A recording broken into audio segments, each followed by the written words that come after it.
Good morning. Thank you for joining us here on Live Impact News on WCNC Plus. I'm Nick Sturdivant here in the morning, bringing the energy. Early. I'm here. I'm excited.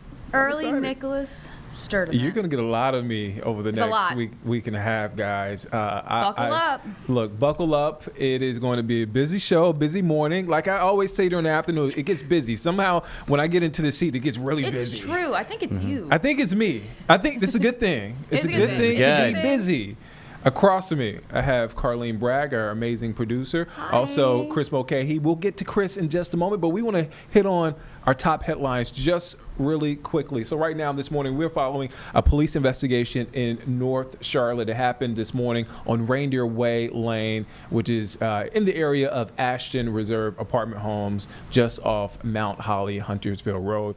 We are still working to get more information. We should have a live shot for you this hour with updates from Destiny Richards. So we'll have more on that later this morning. Also, we're expected to get an update out of Fort Stewart. So we broke this story here on Live Impact News yesterday afternoon. An active duty soldier opened fire at the Army base in Georgia yesterday, injuring 5 service members before he was subdued by witnesses and taken into custody. That's according to military officials. Again, we are expecting an update momentarily. Also, new tariffs are in effect. After months of delay and extensions, President Donald Trump's comprehensive and sweeping tariffs slate took effect Thursday, today, just after midnight. All right, and it's shifting his global trade reset into high gear. So we expect to see some changes when it comes to prices, possibly, but that is the big story out of the White House this morning. We'll keep an eye on that, and we'll have more on that throughout the morning. And also a big outage for America. United Airlines, I should say. United Airlines had a technology issue that prompted the airlines to go on a ground stop at major airports, and it has since been resolved. It was resolved Wednesday night. United said it was working with customers to get them to their destinations following this disruption, and so we can expect some delays, some residual delays from this. So again, a big outage there with United Airlines, but things are working. Again, delays, possibly cancellations. We'll also keep our eye on that. I told you, a busy morning, a lot happening. Let's get over to meteorologist Chris Mulcahy. Bring the energy, man. That's what I'm talking about, Come on, man. I got to match your energy, man. Yeah, dude, you get me. But at this point, I feel like I'm kind of like right here. It's like you brought me back up. That's what I'm talking about. You get up so early. So let's go. Let's go. Yeah, no, it's usually I feel like at this time of the morning, because I get here around 2:30, that I just turn into a regular person. So now I feel Mulcahy's back again. Okay, let's get right to it. I want to go on top of Beach Mountain here first because it is much brighter here. It's pretty. Sunshine exists. It does. For 2 straight days, it almost seemed like we were in Washington State or around the Great Lakes for how cloudy it was. And actually, even up in Boone, it is much brighter up here as well. Still more clouds there. But what I'm giving you is optimism that the sun may actually come out today instead of it just being completely gray. Now, if you look at these cameras, you're like, Chris, you're full of you-know-what. And it's a few of those spotty drops still on the Monroe camera. It is still actively raining in Anson County right now. I think we have overcast skies for the rest of this morning, but by the afternoon we almost turn into a brighter overcast. We're still going to have a chance for an on and off shower, but we will have a chance to break what's been called the wedge, the cold air damming today, and tomorrow 100% the sun will come out tomorrow there'll be sun. Current temperature is 68 degrees right around Charlotte, 66 in Concord. We're actually warming up to the upper 70s, but as you know, I'm your stat man. Ski-ba-ba-ba-da-bump. Your stat of the morning is that through 6 days, we've had close to 5 inches of rain at Charlotte Douglas International Airport. That is the 4th most in Charlotte history. This is also the 3rd coldest first 6 days of August in Charlotte history. Meanwhile, if you remember, it was the 2nd hottest July. So we can't get to the normal, but we will eventually get back there. It's just taking our sweet time. Just letting you know the impacts over the few days we are starting to dry out, especially heading into the weekend. So good news there. High temperatures today all over the place. We're talking about either side of 70 degrees, some lingering fog, but things are already starting to brighten up in the high country. I think highs are around 80 degrees for Lenore and Morganton, actually warmer than Charlotte because this is the best spot to see sunshine today. And then we have overcast, turning mostly cloudy to, at best, partly sunny skies by the end of the day, up to 77 around Charlotte, 76 in Salisbury, and then 77 around Chesterfield. And over the next few days, we're going to see some nice improvements. But, Nick, I know you're excited about this. I dusted off the Panthers graphic for tomorrow. I know. Let's go. Woo! Let's do it. That was so accurate, though. It was pretty good. It might have been a little bit too warthoggy, but hey, we'll work on it. I liked it. All right, taking on the Browns at 7 o'clock. 7 o'clock tomorrow, and we're expecting dry conditions at that point. Nice mix of cloud and sunshine. Really a good-looking forecast there. So get excited, y'all. Just real quick, another kind of stat. We've been feeling like October recently, that on Tuesday we had a high of 69. That's the average high of the day before Halloween.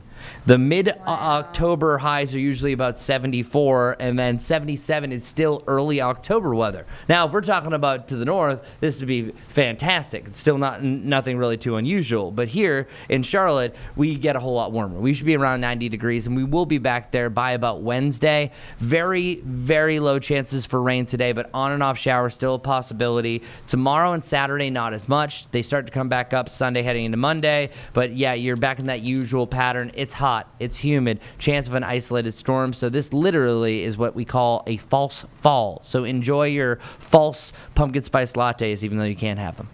Wow. False fall. False fall. I had a hoodie on yesterday. Did you? Yeah, no. I did. I turned up the heat in my car, and I have no shame. Oh, on my man. way to work. I was cozy. It was delightful. I almost didn't get out of it. Yeah. Carlene didn't like this because she's a summer I'm a girly. summer gal. Yeah. And I want summer just a little longer. I like splish splash. I like to splish splash. Yeah, and see, and people have not even been splishing and or splashing. Right. Yeah, Ooh, I know. no. Actually, technically yesterday, but for the wrong For reasons. the wrong reason. Oh man, and it's going to be a good. I'm looking at the Panthers forecast for Friday. It's going to be good. I you know what? I'm not going to say anything. Well, I no, feel like I don't want to jinx Panthers. Dude, I already said that they're going to the playoffs this year. But you said you actually brought up a good stat. You kind of predicted them going to the Super Bowl. Going to the You Super said Bowl. that. I didn't say that. Yeah, You no. said Super Bowl. Just as a recap, if you haven't heard it, so the way that this all lined up, Wow. that it was the last two times that the Panthers went to the Super Bowl, the factors that preceded this is that they had a losing season, then the Ohio State Buckeyes won the national championship, and week one they played the Jacksonville Jaguars. Literally, all three of those have now stacked up. And if you want a little dark horse fact, all three of those years, J-Lo either filed or finalized a divorce. Wow. Wow. That's quite a stat. Are you ready to bring the show on the road? Let's go. Let's go. Are you ready to bring the show on the road? So where's the Super Bowl this year? It's usually Miami, Atlanta, Yeah, somewhere. it's not here, but it's not hey. here. But our team could be making a trip to the Super Bowl. Live Impact News could be on the road for the Super Bowl. I'm just saying. I'm throwing it out there. You gotta. Please have us. I didn't know if you were looking at Super no, Bowl. like whoever's in charge, please invite us. Please, can we take a show on the road? Meanwhile, in January, they're going to replay this clip and make fun of us. Hey, look, Chris started it, so the hype train Yeah, continues. I'll be the conductor. I'll board. Boop, boop. Oh, it's San Francisco. San Francisco. Levi's. Okay. It's at Levi's. Not a drive. Not a Well, you drive. could if you have the time. Yeah. Nice little flight, Yeah, Hey, that's right. Yeah, get yeah. some first class flights and lay back. Chris Mulcahy, it's been a pleasure, my friend. I'll see you tomorrow. See you tomorrow. Thank you for the check on the weather. Always. Chris got me hype about the Panthers. see? I know, it's see what happens when Chris gets in here. Can't get us together, man.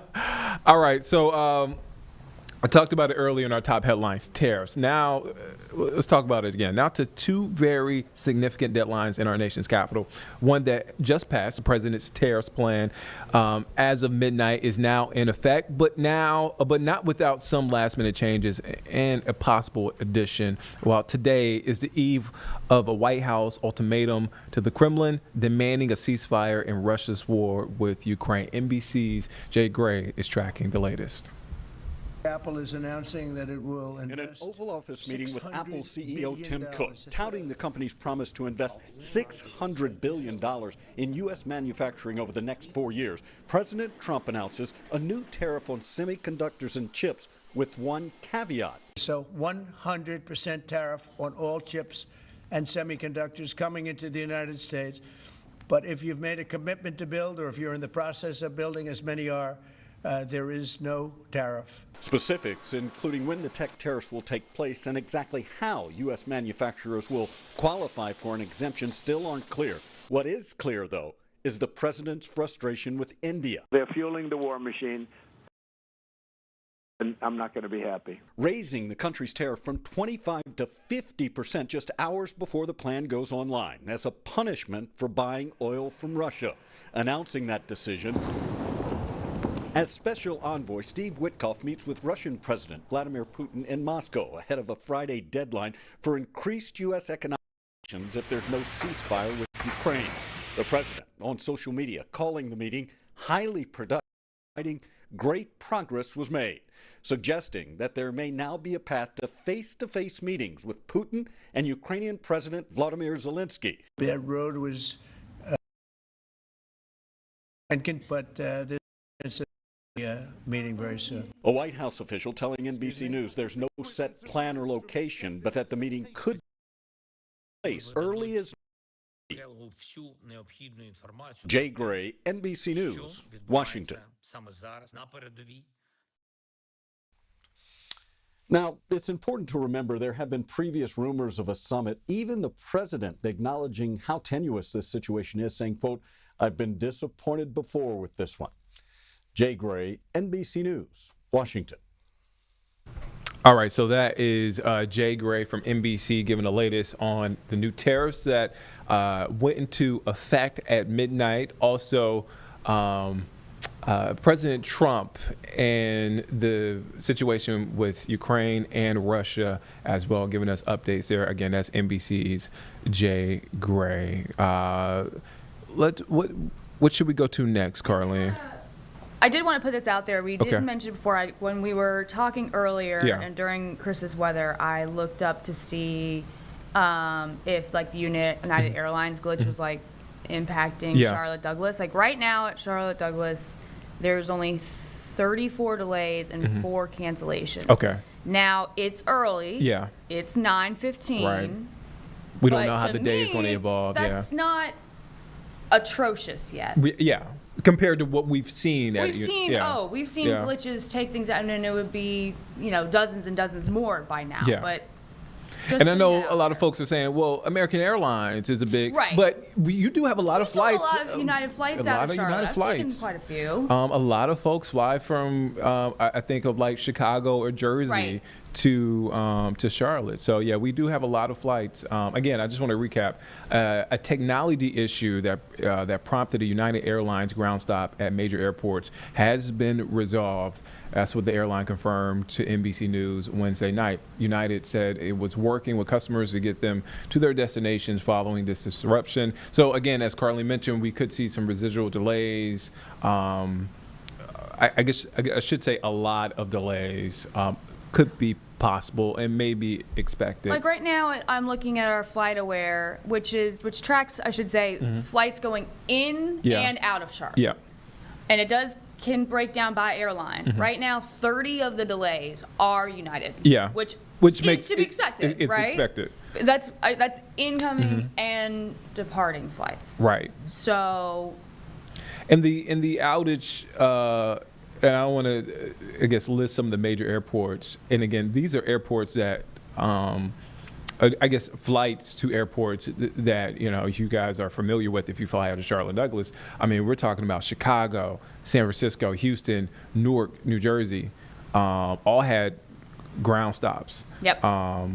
Yesterday, major ground stops. So again, me personally, I've flown from Charlotte Douglas to Chicago, to Newark, to San Francisco. So like that is a big impact. Again, those stops have been lifted. They were lifted late Wednesday, and they're working to streamline those issues and again resolve any flights that have been delayed. Again, be patient if you're at the airport. Get there a little early if you have a United Airlines flight. Again, that ground stoppage has been lifted. Tech issues have been resolved, but again, it's the residual stuff. Yeah. So, especially with the weather too for the last couple days, like not just here but everywhere. It's gonna be a messy couple days at the airport. So if you got a flight, just check that status. Just check. It's always, you'd rather be safe. Can we show the shot from the press? I know it hasn't started yet, but it has not started. But yeah, we can absolutely show it. Yeah, this is the shot here from Fort Stewart. Yes. It looks like they're doing some mic checks right now, but just kind of want to recap. So this is a story that it started to take shape right before we got on the stream yesterday afternoon. We got reports. I was actually at the assignment desk, and one of our digital producers told me, hey, active shooter at Fort Stewart near Savannah. And so, of course, we come on here. We give you the latest. We bring you live coverage, and we're updating you by the minute.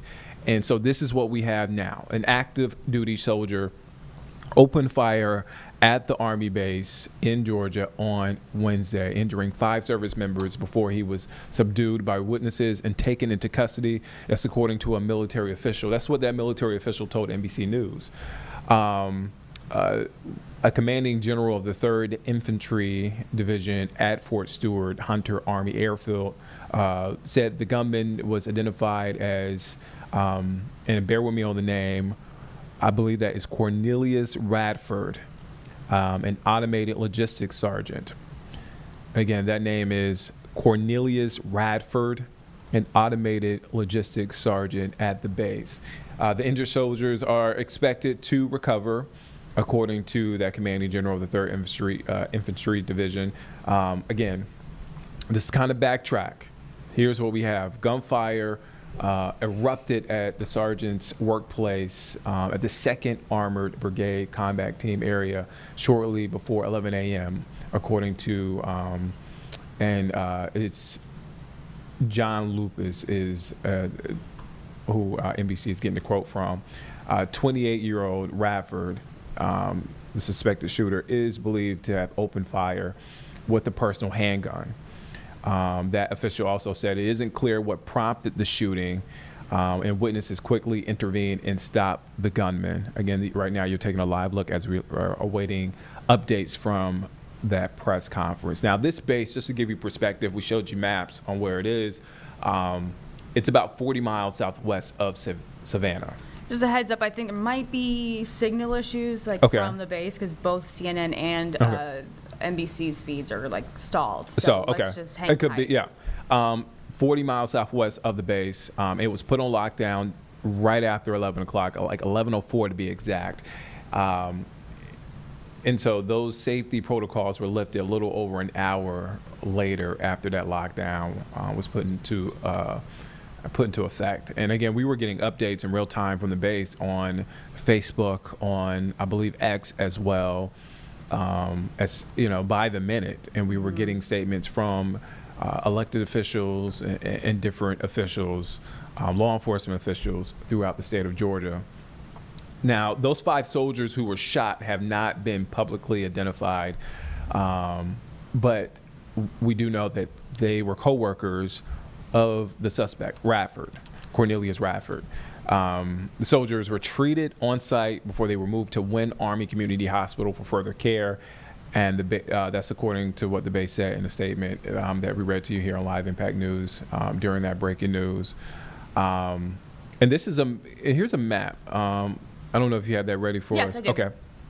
Just to give you an idea of where Fort Stewart is, because I know a lot of people might not know. Yeah, a lot of people. Yeah, we had to look. We had an idea, a general idea. We had an idea because I think we're Carolina people, so we know. But There's a lot of people that don't know. Have any, they don't know. And this is in southeast Georgia, and so we were getting a lot of our coverage From Savannah.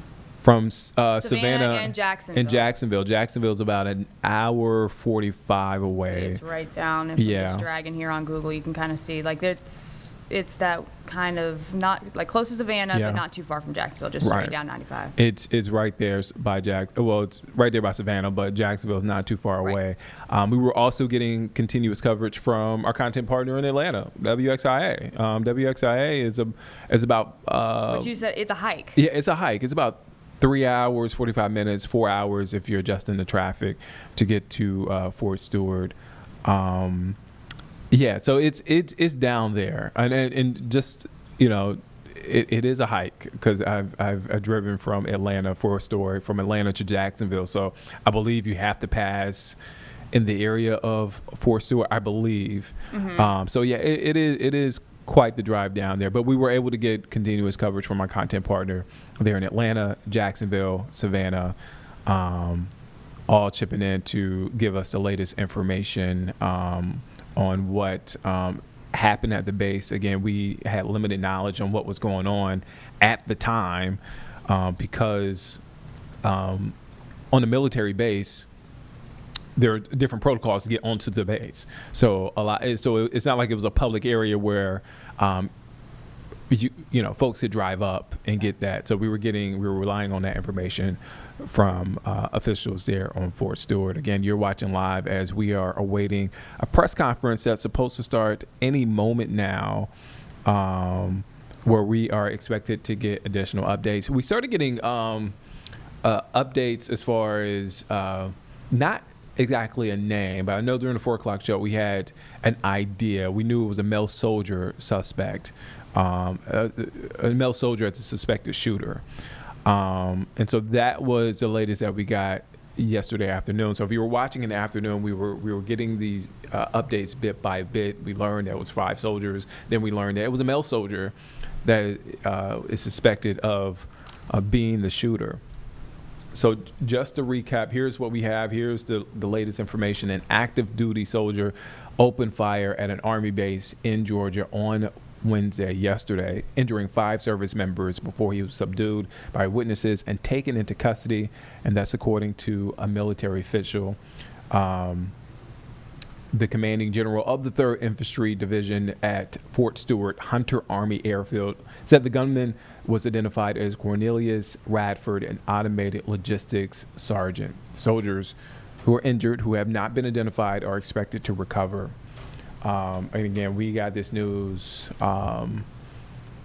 Trying to think, the shooting happened just before 11 o'clock as reported, but we got the news right before we got on the afternoon stream and brought it to you straight through up until the 4 o'clock news, essentially. So those are the latest updates and what we have, and I feel like I continue to click the refresh button just in case we get more information, and just to give you some idea of where this base is about 40 miles southwest of Savannah, and it was put on lockdown, and a little over an hour later that lockdown was lifted. That's according to the base. It looks like is this video? We have a new report from NBC's Priya Sridhar, I believe her name is. All right, yeah, let's send it to that report. NBC has the latest on this as we await this press conference to start to get updates from Fort Stewart. Take a listen in. This morning, new details after 5 soldiers were shot at Fort Stewart by another soldier in their own unit. They have an active shooter on Fort Stewart. We have identified the alleged shooter as Sergeant Cornelius Radford. The suspect, a 28-year-old from Jacksonville, Florida. Radford has never been on a combat deployment and used a personal handgun to open fire, according to military officials. The commanding general of the 3rd Infantry Division applauding nearby soldiers who tackled him. These soldiers, without a doubt, prevented further casualties. According to Fort Stewart, law enforcement was dispatched shortly before 11 a.m., the base commander issuing a lockdown 8 minutes later. By 11:09, medical personnel were on the way, and at 11:35, the lone shooter was in custody. The suspect was arrested for a DUI in May, the general saying that his chain of command was unaware of the charge and that Sergeant Radford had no known disciplinary issues in his 7.5 years of service. The Army Criminal Investigation Division is on site to ensure that the perpetrator of this atrocity, which is exactly what it is, will be prosecuted to the fullest extent of the law. The injured soldiers were treated at the military hospital on base. 3 needed surgery, and all are expected to recover, according to the general. Fort Stewart is the largest U.S. Army base east of the Mississippi River, with 21,000 active duty soldiers. In 2022, there was another shooting at the same base when Sergeant Nathan Hillman, a nuclear specialist, was killed by another soldier. That murder case is still pending. Both the 2022 shooting and the one Wednesday morning involved the same division, the 2nd Armored Brigade Combat Team.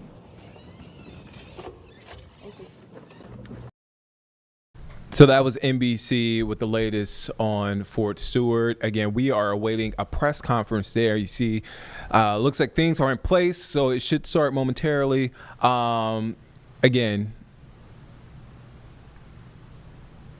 Oh, okay. I didn't know if. Okay, let's take a listen in. Thank you for joining us. For those who did not join us yesterday, I am Lieutenant Colonel Angel Tomko, and I'm the spokesperson for the 3rd Infantry Division. I'd like to start by saying our prayers and our focus is with the injured soldiers and their families, as well as those impacted within our Fort Stewart and Hunter Army Airfield community by this tragic event. We are incredibly thankful for the outpouring of support from our coastal Georgia community and to all the local, state, and federal agencies who responded and stood by us during this challenging time. Although this has deeply affected us, our military community and our dog-faced soldiers are strong. As you just saw, our soldiers getting recognized for their strength, character, and heroism by Honorable Driscoll. And he also visited with them and some of the injured and their families this morning. These soldiers who intervened or provided critical care and support during yesterday's events received awards, and the Secretary of the Army will provide some brief comments and take a few questions. This engagement is on the record, and we will have 15 minutes set aside. A couple of reminders: we will not release any of the names of our injured soldiers at this time. However, we will be able to provide you a status update on their general condition.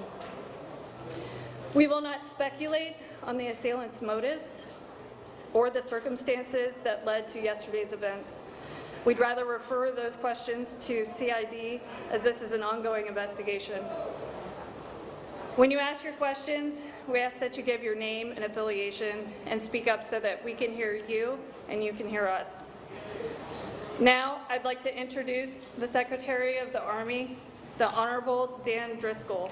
His name is spelled D-A-N, last name Driscoll, D-R-I-S-C-O-L-L, and Brigadier General John Lubis, the Commanding General of the 3rd Infantry Division. Spelling is J-O-H-N, Lubis, L-U-B-A-S.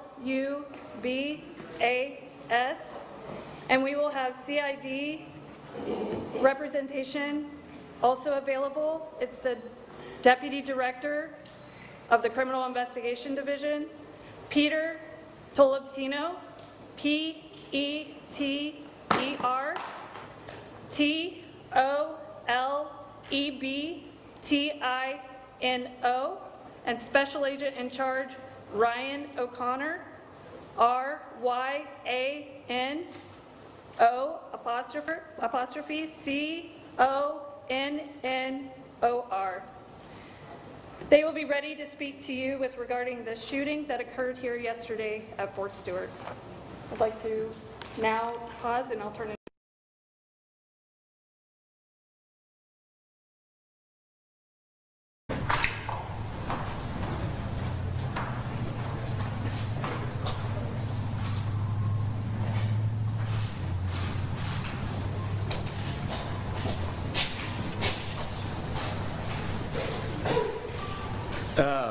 Thank you all for being here today. I am Dan Driscoll, Secretary of the United States Army. We had two main goals today. It was to come out and first off to support the victims and their families and the community that experienced the shooting tragedy yesterday. And the second one was to recognize the heroism, the courage, and the selfless service of 6 soldiers who put themselves in harm's way yesterday to take care of their fellow soldiers. I want to start off by saying we're standing at the brigade headquarters of the unit that had the shooting yesterday. And this morning, if you were here, what you would have seen is you would have seen a lot of soldiers out doing physical training and PT. That is incredibly important to us because we are highlighting the resilience of the American soldier. We are showing their strength and their courage under fire. They are going to spend the remainder of the day able to meet with counselors, but also getting back to their jobs, serving the American people. We spent this morning, General Lubis and I, visiting some of our soldiers who are in the hospital and meeting with their families. We talked to doctors, and one of the things that I can say unequivocally is that the fast action of these soldiers under stress and under trauma and under fire absolutely saved lives from being lost. On behalf of President Trump, Vice President Vance, Secretary Hegseth, they wanted me to tell these soldiers, their family, and this community that the entire federal government stands by and stands ready to care for these soldiers and their family. One of the more important things we were able to do this morning, though, is to recognize the heroism of these 6 soldiers. One of the soldiers tackled the person, so just think about this. They were unarmed and ran at and tackled an armed person who they knew was actively shooting their buddies, their colleagues, their fellow soldiers. Another soldier jumped on top of the person to subdue them until federal law enforcement was able to arrive. The other soldiers, immediately using their training that they had developed over years and years, started to take care of mass casualties. The hospital they took them to in March had just run a mass casualty exercise for a moment just like this. The Army does not want these moments to happen, but it stands ready when necessary to act and care for those when it does. The Army this year is 250 years old. That is 1 year older than this nation itself. These American soldiers highlight exactly what the Army has meant to this country. It has been there in some of the most traumatic moments of this nation's history, and it has been resilient, stood strong, and acted on behalf of American citizens. I just want to thank this community. It is absolutely unbelievable to me the speed with which law enforcement officers showed up, paramedics showed up. We had so many people showing up within the first hour that we actually had to stage some of them away. We are so grateful for this community and all that it does for our soldiers and their families. The investigation is ongoing. I imagine a lot of the questions we'll take will be related to that. We will not be able to answer some of those questions, but we are going to do a deep, hard investigation. The findings will be transparent. They will be released to the American public. We commit to you that anything we discover during the investigation that can make this base and other bases like it safer, we will act on as quickly as possible. Now I'm happy to take questions. Standing beside me, I have General Lubis, the Division Commander, and Special Agent O'Connor from Criminal Investigation Division. So let's kick off with some questions. Mr. Secretary, Robin O'Connor.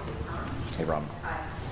Will there be any efforts by the DOD to harden the entrances to installations to look for things like personal weapons coming in and out of base? We are constantly looking at our security protocols on all of our bases, both in CONUS and around the world.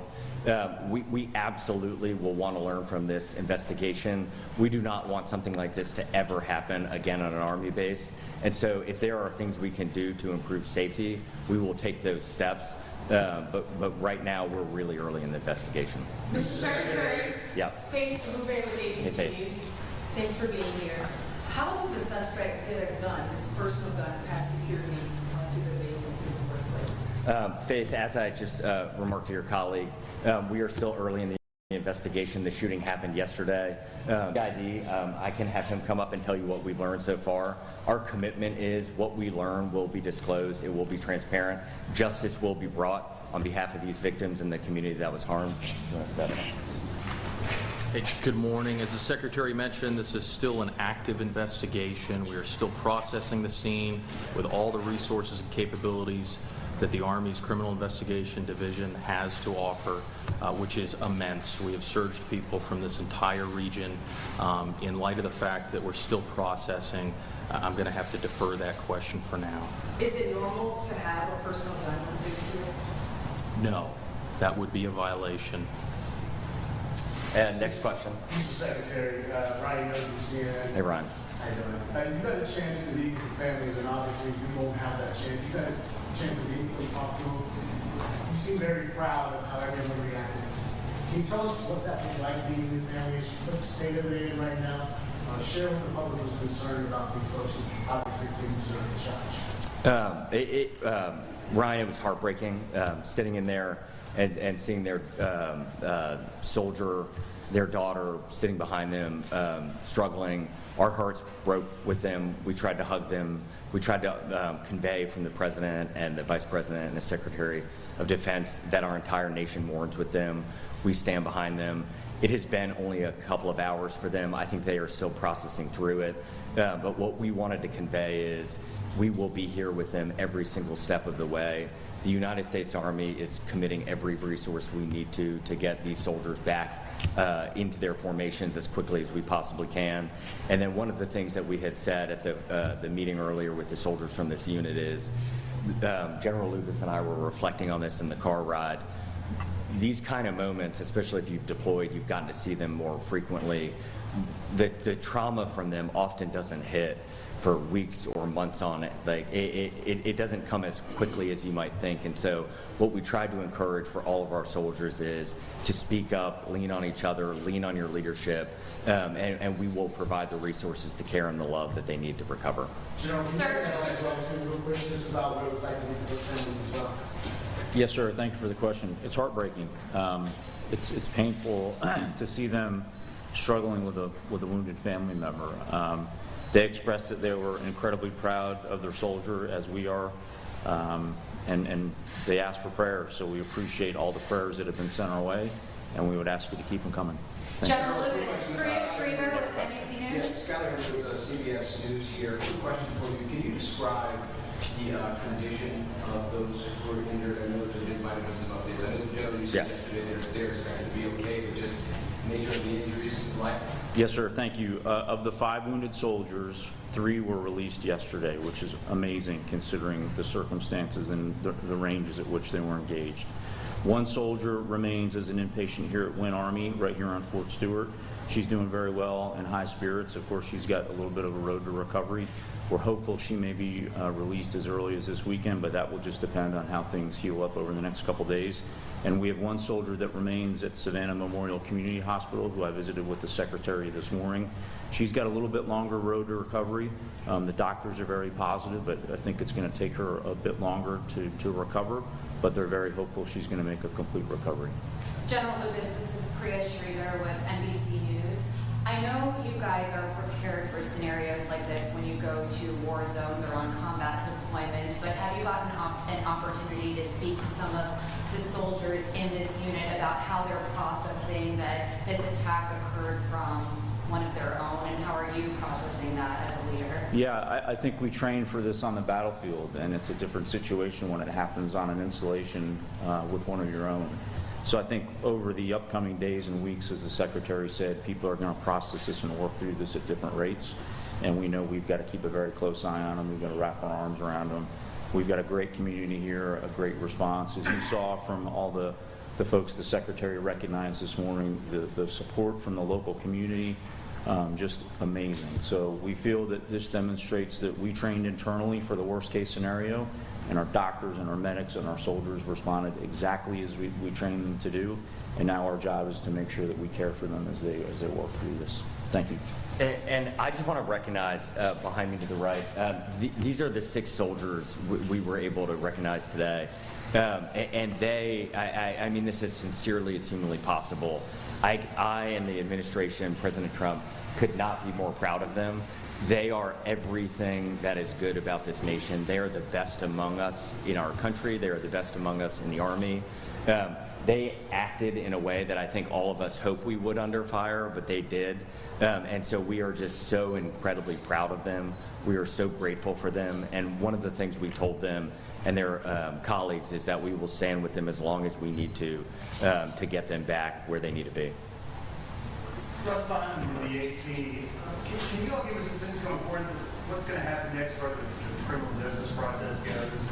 Has the suspect been actually charged yet? If so, what charges is he facing? The military system works a little different. It does. Suspect is currently in custody, and we are working through the military uniform code and military justice process at this time. Is he going to be transferred to a military detention facility? That is likely. Do you know when or which one? No. You also talked about processing the scene. Can you tell us what's going on today with processing the scene? I imagine you're showcasing the pictures. Can you just describe that? Certainly a tragic scene where our soldiers train, but the process of a scene would normally encompass digital evidence, forensic evidence, trace evidence, all of those things which our team is currently doing. And was this captured on video since it was inside the facility? I can't comment on that at this moment. Just a point of clarification from yesterday, you were told chain of command was not aware of the arrest for the DUI off base. Can you explain if you had been aware of what the procedure would have been? Would he have been disciplined? Would he have been taken out? Because we are one day into the investigation, we can't reveal those kinds of things. I think what we try not to do is speculate or do hypotheticals, and so each soldier, each instance, we take very seriously. Something like a DUI or another issue that could occur in the community, that impacts how we treat that soldier in our formations. We want holistically powerful and controlled and competent soldiers, and so we are constantly reflecting on our mechanisms and procedures as an Army so that we're able to capture that information and hold soldiers accountable. Are they usually disciplined after an arrest? It varies based off the case. I think, any other questions? We got time maybe for one more question. Yeah. Jill Kovac from the Atlanta Journal-Constitution. General, could you speak at all, just to give some insight at all, on acts of bravery that you've heard about in this episode? Yeah, sure. I think, as the Secretary mentioned, we have 6 incredible soldiers behind us, but this is just representative of the larger formation. Once the shooter was identified and a threat was identified, we had soldiers that immediately raced and tackled that soldier, wrestled the gun away, subdued him. A second non-commissioned officer jumped on top to further restrain him until the police could arrive. And then simultaneously, no one hesitated. Most of these soldiers behind me and others in the crowd immediately started applying first aid and, most importantly, stopped the bleeding. And when we spoke to the surgeons in the hospital, it was clear that the actions they took, primarily stopping that bleeding before they were loaded up into ambulances and quickly evac'd to Win Army Medical, certainly saved their lives. Are they back to work today? I'm sorry, who back to work? Are they back to work, or are they taking some time off? Well, today is a day that we focused on bringing the brigade and the unit together so they could support one another, so we could, of course, get right back at it, but it's also a day where we're going to focus on ensuring that they're getting the support they need. Thank you. Can you give us a general sense of how long this all happened from that first shot fired to when your brave soldiers were able to tackle the gunman? I can. It was an incredibly fast response, and I do attribute this to the training that this installation has done and the teams here have done. So at approximately 10:56, the incident was reported, and that went out over sort of an all-calls net. That triggered a lot of responses. That triggered our installation emergency medical services, our police, our fire, our emergency medical services to respond, but it's also monitored by the local community, and then we requested assistance. At 11:04, initial lockdown of the installation. So that is pretty quick. That wasn't me. That was the director of DES and the garrison commanders that immediately made that right call and that decision. At about 11:09, emergency personnel were dispatched to treat the wounded. At 11:35, the shooter was apprehended by the soldiers and the law enforcement, several behind us and several in the crowd that we recognized earlier. So really what that means, we had about 13 minutes after that first report, we already had people, ambulances, fire, fish and game, military police responded and were on the scene. And then we had local support from the amazing community here. We had the first SWAT team arrive from off post within 20 minutes on site, which is truly incredible. So we're incredibly grateful for the support from the community. I'm incredible for our leadership that trained our soldiers to react this way. And then as the Secretary said, we're incredibly proud of the soldiers themselves. Thank you. Unfortunately, that is all the time that we have. Thank you guys for coming. We are going to stand by. I think we have some time that we can talk to the soldiers, but unfortunately that's the time that we'll have with the Secretary and with General Lucas. Thank you for coming. We're grateful for all of you.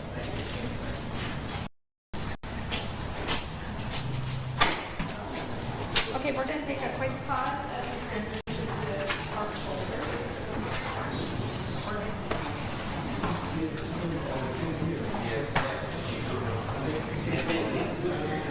Faith.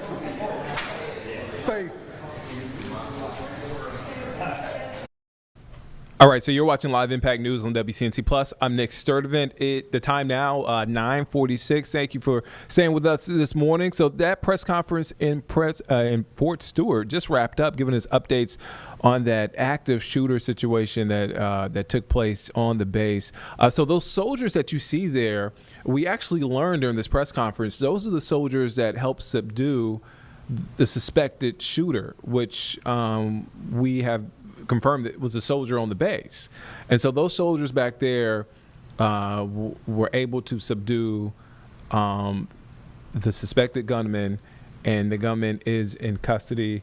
We also learned got an update and learned the conditions of the 5 soldiers that were shot. So 3 have been released from the hospital. 1 is recovering at the base, and another is recovering at a nearby hospital. So we are awaiting to possibly hear from those soldiers that stepped in to detain the suspected gunman, who's also a soldier.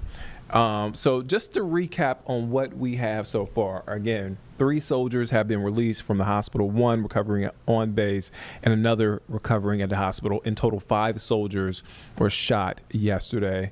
And as you see there, soldiers there who helped protect so many folks as they were able to subdue the suspected gunman yesterday. All right, so here, and I just want to refresh this page, make sure. All right. Okay, so we're about to actually hear from some of the soldiers, again, that subdued the gunman. Let's take a listen in. Live yesterday. So I'm going to start with Colonel Sanford. He's going to introduce himself and we'll go down the line. If you could all step to the center podium, because that's where all the mics are concentrated. That's the only way we'll get to do. And then we'll start with you. I'm Lieutenant Colonel Mike Sanford. I'm the battalion commander for 703rd Brigade Support Battalion.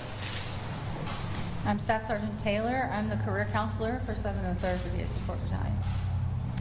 I'm First Sergeant Joshua Arnold. I'm the First Sergeant for Bravo Company, 703rd. And that's a unit within the 2nd Armored Brigade Combat Team. And we're going to go ahead and open up for questions. So kind of take us through, I don't know which of you want to answer this first, but kind of take us through what you first heard and what you first did yesterday. First, sir? We heard what sounded like gunshots. We immediately had medical services, combat medics, myself and Sergeant Taylor respond. We rendered aid to those individuals, and shortly after EMS arrived and continued their jobs. What went through your head when you realized that there was an actual shooting happening in your workplace? Just conduct training. It's our training that kicked in, mine kicked in, and you just go to work. Have you processed what's happened here? Yep, of course, friends were shot. Bad things happened, and I'm going to continue to take care of my soldiers, and I'm going to continue to move forward. How difficult was it for y'all to render aid to your brothers and sisters that were shot by another one of your brothers? How much more difficult was that? You don't really kind of process that at that moment. You just take care of the people that you see are injured. When you heard the gunshot, did you immediately think this is bad, or were you thinking there's somebody out on the train, the fireman who's very close by? What did you sense this is bad? Really didn't process that it was a gunshot at first, and then it took a moment to kick in that was a gunshot. That was a gunshot, and I started yelling through the hallways. There was a gunshot. Please, I'll share it if you don't mind. Each of you too. I mean, we'd like you to jump in. Just, we're trying to get a sense for what this sounded like, what this felt like. When you heard the shots for the first time, can you give me your, first of all, gut reactions? And I know you got a train to react. So walk us through that process for us. So I wasn't actually on the scene. I got a call from my Command Sergeant Major Alvarado. I was here at the headquarters, and I immediately ran over to the COP, to the building where my companies work. What I can describe to you when I got on the scene, I saw individuals doing triage, triaging patients and things like that. As a commander of this unit, I'm incredibly proud to see everybody come together. You know, I talk about three things every single day when I'm in front of the formation: teamwork, winning, and trust. The teamwork that I saw yesterday made me proud as a commander. I saw Staff Sergeant Taylor, who's my retention NCO, totally different job, but she immediately rendered aid. I saw First Sergeant Arnold running around, directing traffic, doing the things that he did. So for me as a commander, I'm very proud of these soldiers. Commander, do you know the suspect? Yes. Were there any warning signs or any behavioral issues that you noticed? None at this time. Staff Sergeant Taylor, what made you jump into action? So I was in my office, which was at the opposite end of the building, and I was just checking my email, and I heard First Sergeant Arnold yelling that there was a gunshot that went off. I didn't personally hear the gunshot, but I heard him yelling it, so I popped out to the hallway to see what was going on, and I heard him yelling about there being smoke, and I saw the smoke at the end of the hallway, and I noticed there was a soldier laying on the ground, so I immediately sprinted over to the soldier and started rendering aid. He had been shot, and so I was rendering aid to him while First Sergeant started calling for medics. So that was about. Were you scared? Not at that time. I believe you have adrenaline, and I previously was a combat medic for 7 years, and I've worked EMS for the county before, so I have been in these type of situations before, where I've had to render aid to someone with gunshot wounds. So I had a little bit of experience, I believe, helped get me through that situation. Was it different knowing that it was Sergeant Radford, one of your guys' coworkers? I think it's too soon in the situation to really process all of that. It's only been 1 day. We're going to take maybe 1 or 2 more questions with that. We've got to move on. Commander, you train these soldiers to prepare for battle, to fight enemies overseas, and here they are fighting the gunmen right here as they're training. How do you process that? It's tough, but I'm just happy to know that the training that they got, they went into action, because really it's a battle drill, and they went into action and did what they need to do. So whether it's here or overseas, or if we're in combat, they did the right thing. But yes, it's tough, because you never want to have that happen as a commander. But like I said, I'm incredibly proud of them. Okay, final question. When y'all got home for the day and were able to get back with your families, did you hug them a little tighter last night? A little bit. Absolutely. I made my kids' favorite dinner, and we had dinner as a family, yes. Thank you so much. Okay, thank you so much.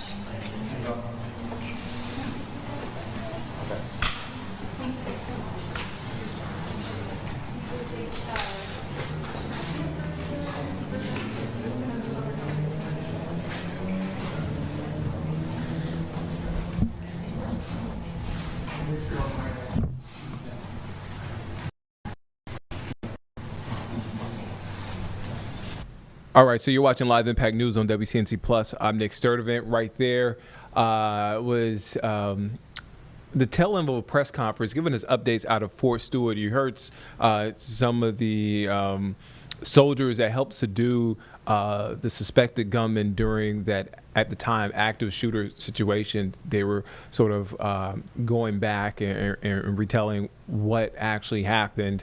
And you heard it there. Look, some of their friends were the ones, fellow soldiers that were shot, but their training kicked in so they could help and save more people and, again, subdue the gunman at the time of the shooting. So that press conference just wrapping up. And in case you missed it, we learned that 3 soldiers have been released. 5 soldiers in total were shot yesterday. 3 have been released from the hospital. 1 recovering at the base, and another is recovering at the hospital. So that is the latest information from Fort Stewart. As soon as we get more information on just more details on what happened and more about the situation that is going to continue to evolve, we will bring it to you here on Live Impact News on WCNC Plus. We are approaching the top of the hour, just a few minutes away from the top of the hour. Should we get back to that breaking news in North Charlotte? So let's go to a little bit of breaking news in North Charlotte. We mentioned it off the top. This is the scene in North Charlotte. So Charlotte-Mecklenburg Police Department investigating a homicide in North Charlotte. It happened early Thursday morning on Reindeer Way Lane, which is in the area of the Ashton Reserve apartment homes and just off Mount Holly Huntersville Road.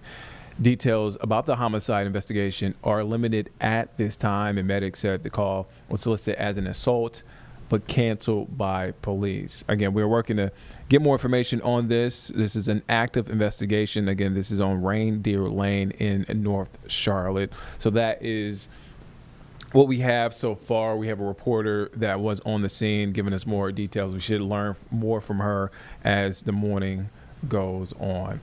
All right, so let's move on. Let's talk about school. So school is back in session.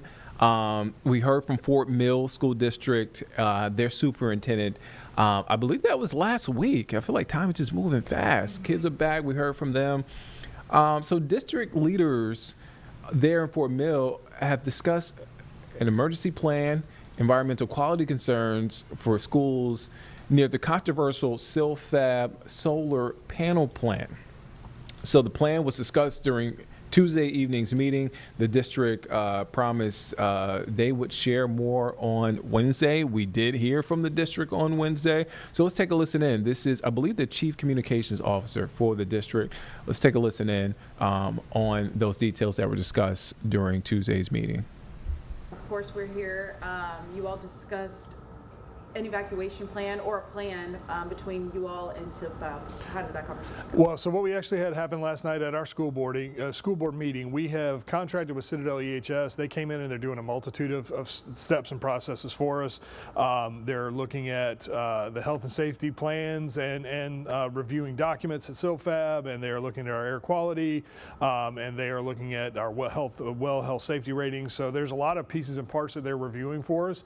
Last night they presented their recommendations regarding the health and safety planning and some of the air quality planning that we have going on.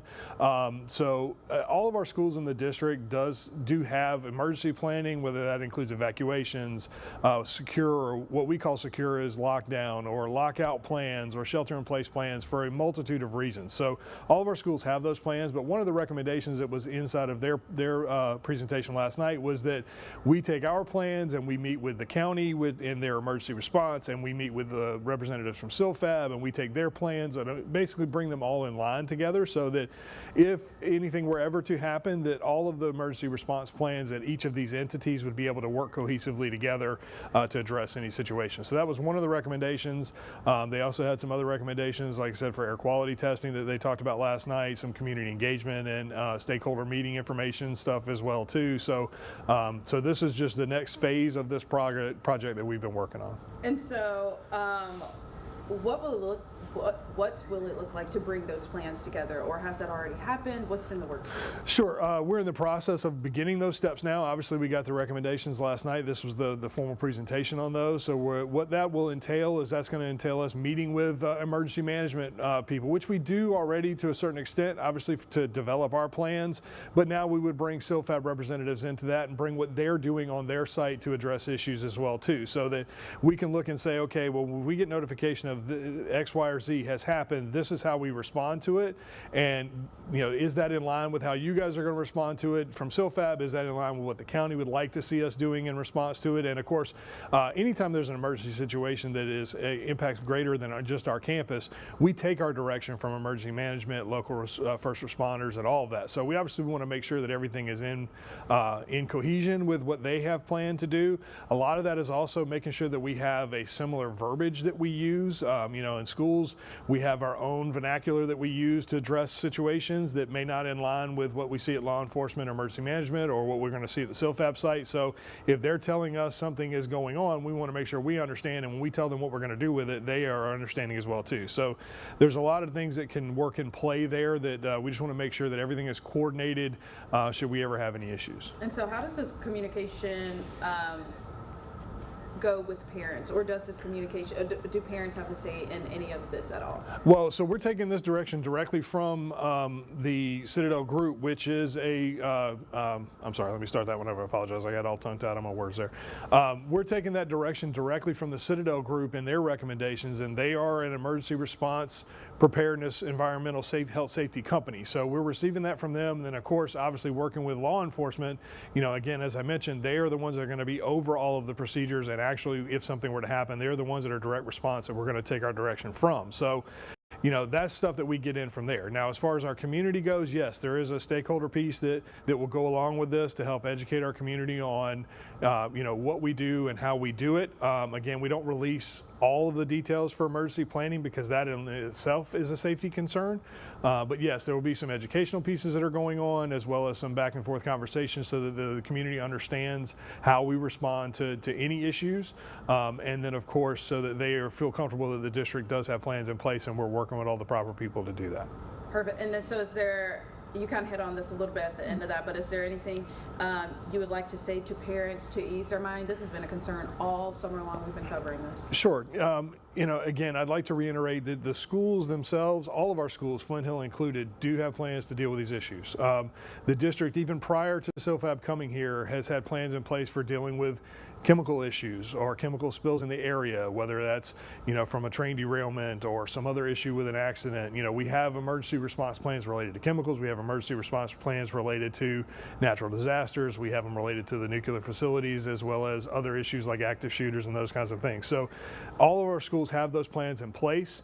What we're going to do with this particular situation with SILFAB is work with them and work with the county to make sure that our plans will help coordinate with them. But we're trying to be transparent on this topic. So if you go to our district website, you actually can see all of the presentations and documentation and everything that has been provided to us by Citadel. I'm in the process right now of uploading last night's documentation, and of course they can watch that presentation on YouTube as well too. So we want to make sure everybody stays informed and everybody continues to work together on future issues. And so last night you got the recommendation. The next step will be for you all to come together with your plans and make sure they all align. Mm-hmm. When will that happen? So we'll actually begin that process moving forward now. We'll go ahead and start reaching out to these other groups and see when we can maybe set some things up to get together. There'll be some future things like, operational agreements that we'll put in place if need be, those kinds of things. So we'll start having those conversations pretty much immediately. And again, some of that has already taken place as we developed our plans with our emergency response people. But now we'll want to be able to bring in someone from the SILFAB side to also help in this process. And last question, do you all have any concern as of now? As of right now, our schools are safe. We're happy to see our kids back in there and operating, and we'll continue to do everything we can to make sure that continues on throughout the lifetime of that school. All right, so that was an update from Fort Mill. All right, so let's reset. We are a few minutes past the top of the hour. Thank you for staying with us here on Live Impact News on WCNC. Plus, I got to do a check-in. Carlene, you holding it down? You I'm good? holding it Okay, down. all right. With Friday Eve, I have to It's check Friday in on. Eve. You're here early. I'm here early. It's a whole new world. I It's a got whole my new coffee, my water. Yep. I got, and people have been giving me a lot of stuff about my water. Good, world. Show the Yeah, people. all right, now let me- Show the people. Let me get up. People need to know. There it is. There it is. There it is. Yeah, it's my water. This is a gallon. I've had folks in the newsroom ask me if this is a 5-gallon jug. No, it's a gallon.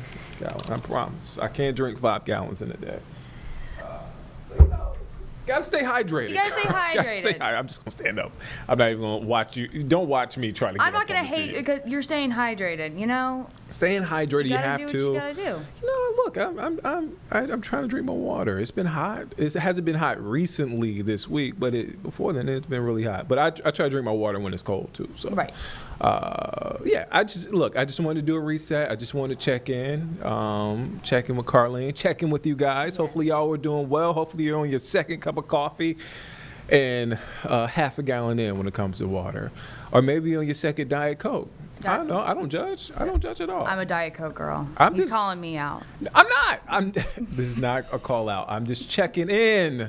Your girl I love runs y'all. on Diet Coke. I love y'all. I just want to know if you guys are doing okay today. Thank you. I'm so grateful that you guys have joined us and staying with us and sticking with us through this. In the morning. It's morning, Nick. It's morning. I'm a morning person. Yeah, you are. So I'm in my element. I know. I You are am not- bright. You are up bright and early, dark and early. Dark honestly. and early, and the sunrise is coming later now. So I like the earlier sunrises. I know. It's just we're kind of creeping into fall. Yeah. Yeah. I just want summer to last forever. I like wearing jackets and hoodies, but I do appreciate that it's lighter longer in the summer. So I'm not, and we'll get there. We're taking it slow. We're slow walking this when it comes to season. In North Carolina, it feels like we're always slow walking season. Yes. So, whatever, All right, so let's move on. Enough of me rambling, and hopefully you guys are okay. I checked in. We're good. All right, so let's talk about the Olympics, because WCNC Charlotte is your home for the Winter Olympics. Sure are. Milan. Yeah. Cortina. Yeah. Man. Yeah. The Olympics are so Fancy. cool. Fancy. Fancy. It's fancy. Fashion. Don't we know somebody who's taking a trip to? We sure do. Don't we know? Should we call? Nah, she's not there yet. She's not there yet. I'm not going to blow up her spot like she did mine yesterday. I'm not going to do it to her. But look, the Olympics, as I joke through this, the Winter Olympics are in Italy. We're 6-ish months away. Yesterday marked 6 months, so we are now less than 6 months away. Less than 6 months. I can't believe it. It's I here. know. It's here. It's here. It's pretty much here. It's exciting, though. And we're getting ready for it. So one sport that continues to gain popularity, curling. So reporter William Pitts shows us how it's played. So take a listen in. Curling is more than 500 years old. So it predates the United States, it predates Canada. It comes from Scotland, where 500 years ago, a bunch of Scots got an idea. Take big granite rocks and slide them on ice. The result is a sport that's become insanely popular at the Olympics, probably because it looks like any one of us could do it. Two most common comments I get after people go in there. One is, that was a lot of fun. Two is, that's a lot harder than it looks on TV. Easy game to learn, hard to master. At its most basic, it's shuffleboard on ice with some different rules. You want to slide or throw your rocks down the ice toward the bullseye. The idea is to get your rocks closer to the center than your opponent's rocks. The strategy comes in when you can knock the other team's rocks out. So why is it called curling? It's not the broom, it's the way you spin the rock. And it's because of that rotating, there's a differential in the friction, right, which begins to add that motion. The motion curls the path of the rock. A lot of people look at it and say, hey, yeah, that looks something like I could do. Famous last words. Here's the thing about curling. Come on down into a crouch, a balanced crouch. Rock here in front of me, right in front of my eye. That position right there, it's really, really hard to do. You got to stretch out the hips a little bit? Yep, you want to do a little bit of warm-up if you're going to be playing this for 2 hours. Come on down, stretch that right leg. Don't even try to stand up. Flip it like you want to put your shoelaces on the ice. Oh, like that. Because once you're on the ice, left foot on that thing, which is sliding. Yep, very slippery. Crazy slippery. It's all on you, or rather all on your leg. And you want that rock here in front of you. Okay. Straight arm. Great. That's good. That's pretty good, Will. That was amazing, right? I like Good that. stuff. I Want like to do that. it again? I'll do it one more time. One Sure, more time. absolutely. Okay, here we go. This is the problem. It's addictive. Yep. And then pretty soon you're in a curling league. Nice. Better. Much better. But if you can keep your balance and figure out the right thrust to slide ratio, you may, just may, get the rock where you want it to go. Lindsay was being nice and helping my rock along, past the line that puts it in play. Like getting one good golf shot, it keeps you coming back. That's a nice shot, Will. Almost there. Tiny bit more weight, you've been in the rings. Joining the team. Hold that thought, because there's another half of curling. So you need to lean over and put some weight here, and then it's just a matter in front of the rock. Whole weight on that thing. Yep. The broom. Wait, I gotta go like this, don't I? There we go. Oh, he's taking the shoe cover off now. This is business. Basically, the broom slightly melts the ice and makes it go a little farther. Oh, we gotta go. Sweet! Yeah, that's the workout. The other thing about curling is how polite it is. Like Canada polite. There's no trash talking. We even mic'd these guys up, thinking they would. Yeah, I don't like the angle either. But no, Lindsay says that's just the way it is. It's a very social sport. There's a lot of etiquette involved, right? You know, you shake hands with your opponents both before and after the game and wish them good curling.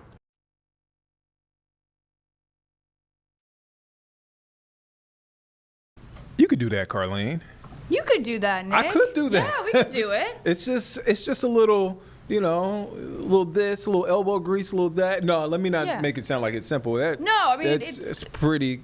It's something you Yeah. fine tune. Yeah. I think of it kind of like, I mean, like anything, but you know, you could go and try it out. Like anybody could go to the bowling alley Right. and try, but like to perfect Yeah. it is like something completely different. But it is kind of cool. It's a sport that it seems like more people can play. Yeah. You know, and the cool thing about the Olympics that you get to see sports that are not necessarily televised all the time or out there, but these athletes, archery, all that, all that stuff. these Even athletes decathlon, train like all year round. They're phenomenal. So when you see them on the big stage, and we talk about the big stage, we're talking about against so many different Top in the countries. world. We're not talking about just here in the U.S. Everybody around the Everybody in the world. world. And one of those sports, bobsled. Bobsled. Bobsledding is cool to watch. I mean, It is cool. It's another one of those. I'm like, you don't, you know, turn on Yeah. the TV normally and just Yeah. catch bobsled on. yeah, right. You know what I mean? You don't. You don't just brush it. You know, You just just- like, oh, it's just on. Like it's like it's Olympic time. Bobsled comes on. Like luge, like all those things. Like you don't see that normally. And my first exposure to bobsledding was the Disney movie. Oh, Cool Runnings. Cool Runnings. Yeah. Love Cool Runnings. And so you Big get fan. you get fooled. And those guys were phenomenal athletes yeah. because they were track athletes. Yes. So basically, the movie center. If you haven't seen If the you movie, haven't seen it, oh, you have to watch John it. Candy's in it. Basically, they take these guys who wanted to compete from Jamaica in the Summer Olympics, but something happened and they couldn't qualify for the Summer Olympics. So, you know, a former bobsledder said, "Hey, well, actually, the guys who didn't make it thought about doing the Winter Olympics, and bobsled came to mind, and they recruited a former bobsledder who was a gold medalist, and basically they took their track skills And translated into Yeah, I don't think they meddled No. in the movie, but it's a great story. But that was my first exposure. Yep. I mean, me too, to be quite Yeah. honest. I mean, you're not catching bobsleds in South Carolina. No. You're not. But those guys are kind of small. But you actually have to. That bobsled is heavy, so that is a Heavy. full body workout. Heavy. And so have you seen bobsledders? They're pretty. They're built. They have to be. I Plugging admire their physique. That huge thing. I mean, you think about it, like when you see crashes of it, they're gnarly. Yeah. So- It is. It can be dangerous, just like any other sport, but it is. Whoo! But you say Carolinas, you don't see that. You don't associate the Carolinas with However, UNC However. Charlotte, at UNC Charlotte, we have 2 hopefuls that are training, and they look amazing. They are ready, Yeah. and they have good energy about them. It's bobsled athletes Elliot Marcuson and Emily Renna. They're preparing for Milan Cortina Olympics at UNC Charlotte's U.S. Performance Center. That's so cool too. Power couple. Right, we have a lot of Yeah, that's Olympic pretty cool. training. We have curling here, the Whitewater Center. Don't you sleep got on the Carolinas, UNC. Yeah, I mean it's curling. kind of cool that we have all this kind of in our It is backyard. really cool. It's really cool. Well, WCNC Charlotte's Miles Harris got a chance to catch up with the power couple along with the trainer as they were working out. So you get to see clips of them working out. You also get to hear from them. They're fun. I told you they were fun. You haven't seen the interview yet. I haven't but seen. I'm they're excited. They're fun. All right. I can see it in the preview. They look fun. Let's take a listen to that interview. Okay, so let's just start from the. All right, so the first time we were in Utah, this was 4 years ago. This was the beginning. Last quad. This is the last quad. So we were in Utah sliding. We were there for Thanksgiving. The team was, and this was my first year sliding. Emily's second year on the team. Second year. So we had like a team Thanksgiving, and being from Mississippi, I was taught how to cook, at an early age. So I did the turkey and the ham, and I just remember, I was like, Emily's pretty cute. So the female athletes are coming through the line. We're serving there first, and I'm cutting up the turkey and the ham, and I was like, maybe if I just give Emily a little bit more extra turkey, she'll notice me. And that did not work at all. She did not care. Yeah.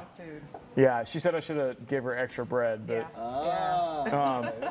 so but then like that next summer we were in Lake Placid together, and then just kind of at a training camp, and then it's kind of how we kind of just blossom. Yeah. Blossom from there, we'll say. But you guys obviously have a pretty good connection with bobsledding. You guys are training together now too. What's that like training with each other? Oh man, it's a lot of fun. We pick on each other a lot. We always push each other to kind of to the standards that we know each other can kind of rise to, which helps. And I think it's a very unique relationship in that way where, I don't know, a lot of people, some people couldn't handle that. I think there's like a level of maturity that not only are we, a relationship, but we're also teammates. So we're always there to support each other and make each other better. I like the way you put that though. You guys are teammates. Do you feel like when he pushes you though in those sessions that you kind of go up to another gear? I mean, I know that sounds weird to say, but like. Yeah, sometimes he'll scream something mid-set, and like I'm trying not to laugh, but I'm like, no, he's right. Like we have to move this weight, or we got to add more weight or something. So it's very easy for me at least, to turn on like let's be a professional teammate hat versus let's relationship hat kind of thing. So there's a good balance of that we have. Yeah, and especially when we're outside of here, when we're in Lake Placid or we're on tour sliding together, it's fun we support each other in a way that I don't know. It's really unique, and we're not the only couple on our team. There are a few others that are couples in the same kind of dynamic where, it's already a hard sport. There's a lot of adversity in it with the weather and the conditions and the physicality, but just having each other, it definitely helps while you're kind of battling all that stuff. No, absolutely. So we're 6 months out from the games, Yeah. obviously. Talk to me about how you guys have been able to train in a place like Charlotte, especially in this place, the Performance Center, though, too. I mean, we absolutely love training here. I think this environment's so unique with all the tech and then the great coaches that we have that it kind of, everything is tailored to you and what you need as an individual. So what my program might look like will be similar to Elliot's, but it's going to have unique things that help make me a better athlete versus he'll have something completely different that helps him makes him better at the end of the day. Yeah, it's definitely that personalized touch where, the coaches and the staff here can focus on each of us individually to make, strengthen our weaknesses, and that's really what we need. And especially at a sport that's measured by tenths, hundredths, thousandths of seconds, like that's really, it's not a one shoe fits all here. It's like tailored really individually. So that's the main thing. And we have all this amazing equipment that you're really not going to find really anywhere else in the country. And that's really what sets them apart. Don't need the snow for that though. No snow. No snow. Yeah. Is there anything else that you guys wanted to add though? I mean, you guys hit up much for me. You guys gave me all the great sound bites. Yeah, I don't know. I just want to say, we're extremely grateful to be here, to train here, to Ike and David and the staff. And I don't want to speak for every athlete here, but we're definitely appreciative in the community that Charlotte, Mecklenburg County has been to us. And, the support that we've had just in the community has been kind of overwhelming. And a lot of people interested in what we do and, kind of why we do it and why we're here. So, yeah, it's fun to tell people what we do. And, yeah, I encourage everybody that wants to try bobsledding, try it out. You never know if you're going to like it. And yeah, see what's out there. Man, what's it like training these two, man? I love these two. I mean, like, Look at me. Okay, perfect. So yeah, I love training these two. I think that we've been working together for about a year now, and I think that what it kind of developed into, because it was kind of like a more like intimate environment, right? Because it was us for a long time. It was just me, Emily, and Elliot, just like basically like training. So not only did we become kind of like this like coach-athlete relationship, but we kind of built like this little training family here, you know what I mean? And it's nice too, because when you get that, you can kind of operate with a really high sense of trust and just kind of love for each other and figure out stuff where you're all pushing for the same goal, but there's a ton of honesty, a ton of truth and things behind that too, which I really like. When you talk about that push, man, these two push each other pretty hard when they're going through training. And I got a little taste of it just now. Like, what's that like though?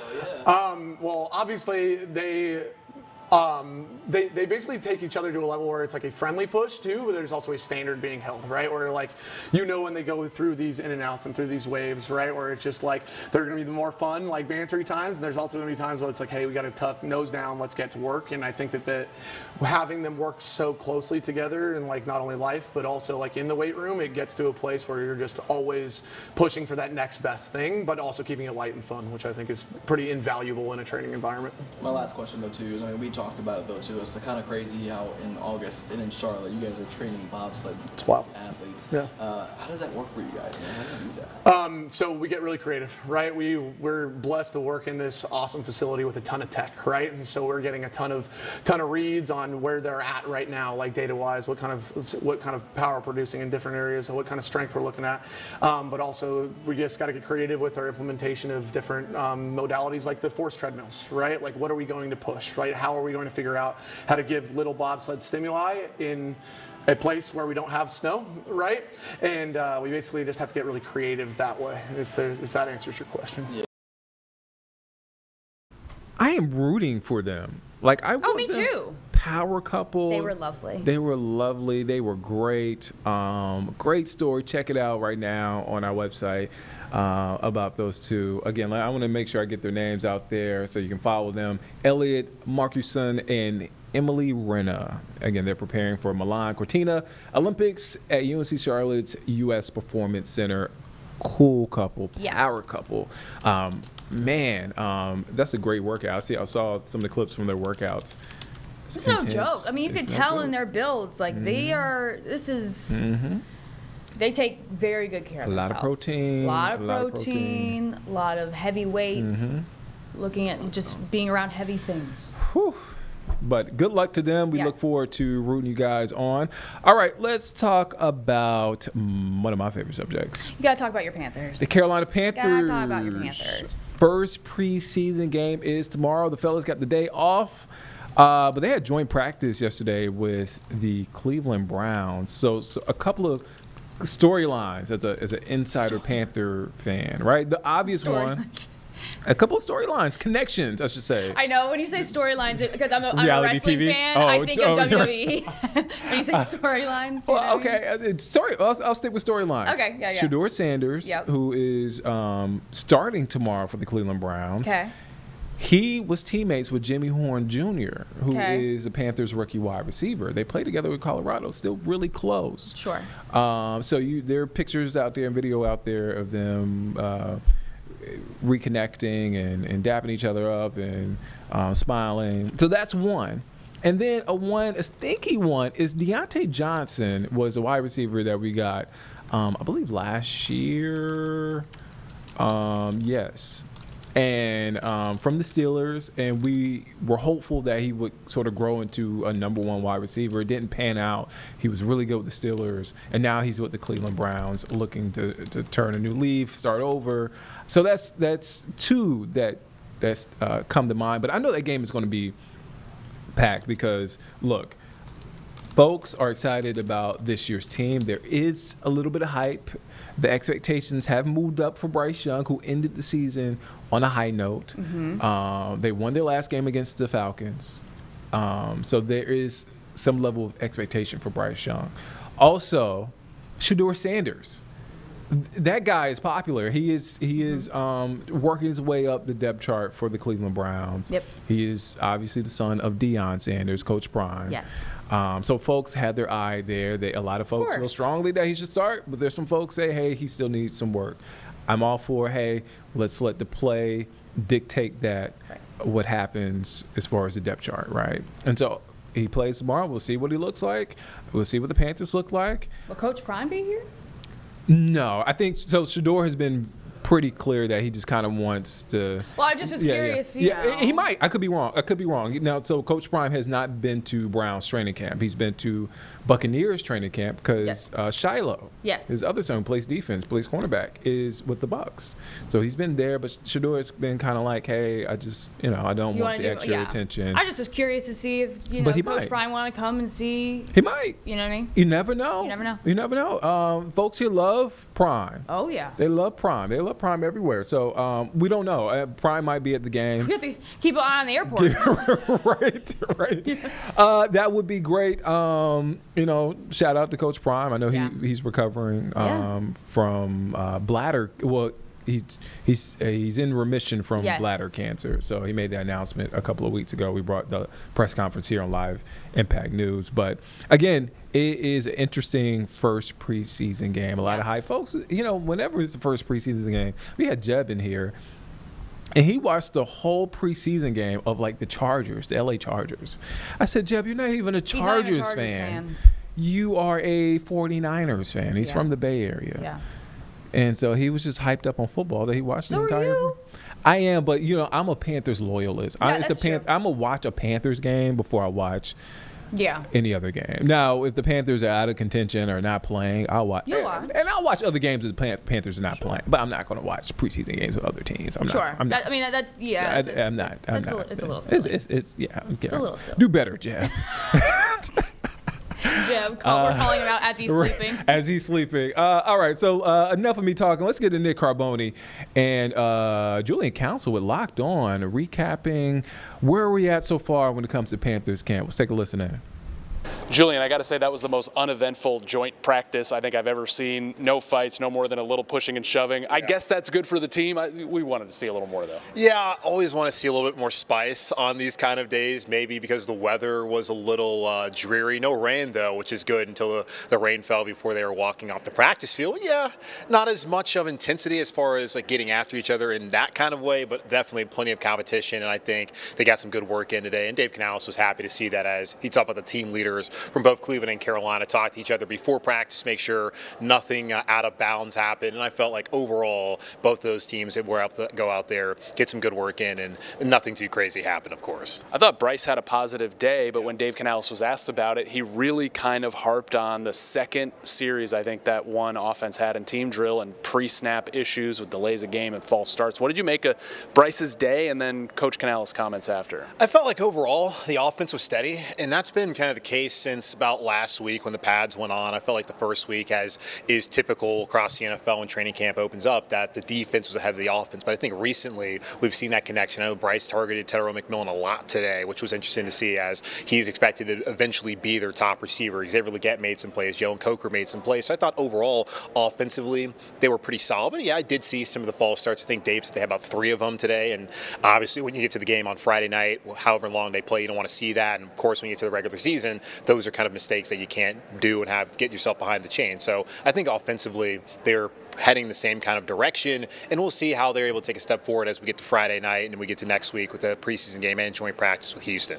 Clearly a reversal in Canales' preseason strategy. He's going to play Bryce Young and the starters in the first 2 games, a series or maybe 2 on Friday night. What do you think of that decision, and what do you think informed Dave Canales' decision from last year? I think we all probably know the answer to that. Yeah, I'm guessing the way they came out week 1 and the interception on the very first play of the season was probably a big reason why he decided to do this. And I was actually talking to Alex Zeitler of the Charlotte Observer recently on my show on Monday, and he was saying that apparently Dave made this decision going back to like the owners meeting. So this has been something they've already decided to do. And I think it's a growth of a second-year head coach, and that was kind of alluded to also up there by Bryce just looking at it second time around. And that wasn't Bryce at all saying that he felt like the decision they made last year to not play him was wrong, but he was just talking about how it looks like Dave probably went back, just tried to figure out how they could probably get off to a better start, even if he's not said that at all. But it's pretty clear that that's what he's trying to accomplish, and they're going to at least play maybe 8 to 10, 12 snaps on Friday, and we'll see whether that's a series or 2, and then we'll see what they decide to do next week in Houston. But I think it's the right decision, and I could go back to actually something I heard last week from Joe Burrow, who was speaking to Tom Pelissero of the NFL Network, where he felt like of all positions, the quarterback is the one that benefits the most from playing the preseason, because when you're out there, even during a competitive joint practice, you're not live. They can't touch you. So the way that you maneuver in the pocket is a lot different than in game. So being able to get used to the speed of game again and getting used to those certain ways that you have to maneuver the pocket, it's important for the quarterbacks, whereas for running back, yeah, you're not live really either, but it's a little bit different the way your preparation is than for the guy under center. I don't think many colleges keep as many quarterbacks on their roster than the Browns brought in today. Yeah. I think they got 5 guys now. Did you take anything away from being at a Shedeur Sanders football practice today? Not really. I think they had like 6 guys, because Deshaun Watson, surprisingly, he was there. I know they have Tyler Huntley who they assigned. I saw Kenny Pickett, Joe Flacco was out there, Dylan Gabriel, Shedeur. So we got 6. Insane amount. No, like Shedeur was not running with the ones. We'll see a lot of them on Friday, so I'll be curious to see kind of how he's able to perform against this new look Panthers defense, which I thought actually looked pretty good, held up against the run in what I saw of the 11v11 with the Browns offense and the Panthers defense, but didn't see a ton of Shedeur. The circus is not really here. Of course, his dad, Dion, is in Boulder getting ready for the season, so he's not going to be around on Friday either. But it'll be really interesting to see how Shedeur Sanders is able to kind of take a step forward for Cleveland and their ever-changing quarterback situation, which I'm glad we don't have to cover something like that here. Anything from the kicking competition, or is it just going to let's see what happens when the lights come on between Ryan Fitzgerald and Matthew Wright? Yeah, looked like Matthew Wright was just on the normal post today, and from what I saw, he was 4 or 5, maybe missed the last one short, but there was not a ref down there to tell me, so this is all unofficial out there. We'll see, because I'm very curious to see who gets the first kind of reps on Friday, and if the starters are going to play, that's a good chance that they can score on either drive that they play, and that will give an opportunity for at least an extra point, maybe a field goal. I'll be curious to see if it's Matthew Wright out there first or if it's Ryan Fitzgerald. The way that they've rotated, it's always been Wright, then Fitzgerald, as far as just going from day 1 to day 2 and so on and so forth. So we'll see, I'm sure, both of them. And with Andy Dalton, I think he's actually an important piece of this, because he's been able to operate the second-team offense and move him down the field. And Dave Canales talked about the value of having a veteran like Andy, and that should allow them to be able to see the kickers, where last year when it was no Bryce and Andy was also injured with a hamstring, a lot of Jack Plummer and a lot of not moving the ball. No offense, of course, to Jack and the third teamers last year, but you want to be able to see certain competitions play out, which Dave said he wanted to see in games. So I'm sure we'll see both of them on Friday. And as far as what the rotation is going to be, that's to be determined. Assume they keep 6 wide receivers on the 53. Yeah. Do you think there would be any surprise names in that 6? I mean, Bryson Tremaine has had a really good couple of practices. Yeah, McMillan's clearly going to be on the team. Adam Thielen as well. I would guess they didn't give Adam a pay raise to later on trade him. Certainly it could make sense because he is the elder statesman and he's not going to be likely around next year, but we'll see how that plays out. But I would think Adam Thielen, Terrell McMillan, Xavier Legette, those guys secure. Hunter Renfro's been banged up the last week with the hamstring, and he looked really good when he was out there. And I think there's still a lot of confidence in what he can do for this organization. He can also play special teams. I think, provided that he's healthy and he comes back and plays the way he had played before the injury, he'll be fine. Jalen Coker should also be fine. And Dave Canales actually pointed out to him in his ability to play special teams. That's really been something he's added. He did not have that last year, and going into camp, I was really wondering if he's not going to have that aspect. Kind of tough to be the fourth or fifth guy and not be able to give the team something when it comes to special teams. And then Jimmy Horn Jr. is here to return kicks. So, and David Moore, you can't forget about him. So it's going to be tough. Like, Moore is one of those situations where, because he's a vested veteran, he's been in the league for 4 years, they can waive him, and he's not subject to waivers. So he'll be around the team, whether it's on the active 53 or on the practice squad this season, so they could get away with the numbers there if they want to only keep 6. But Bryson Tremaine had a nice catch in the end zone, really nice throw with Jack Plummer, by the way, to the spot there in the corner of the end zone as practice wrapped up. But he had a couple touchdowns today, and he's been somebody who's really helped out special teams-wise. And Joe Person for The Athletic asked Dave Canales after practice, does he have a chance? And he said, yeah, he's got a shot. So we'll see. Maybe somebody that you can keep around on the practice squad more so than someone on the active roster. But if they're going to keep 6, it's going to be the top 3, Leggett, Thielen, McMillan, and then I would think Renfro, Coker, and then probably Jimmy Horn, with David Moore likely finding his way back later on. Got to mention J.C. Horn's accident right outside the stadium. Thankfully, he's mostly okay. Some stitches in that left thumb. Won't play Friday. I mean, listen, he's okay. He was out there. He looked like he could have actually played in a game.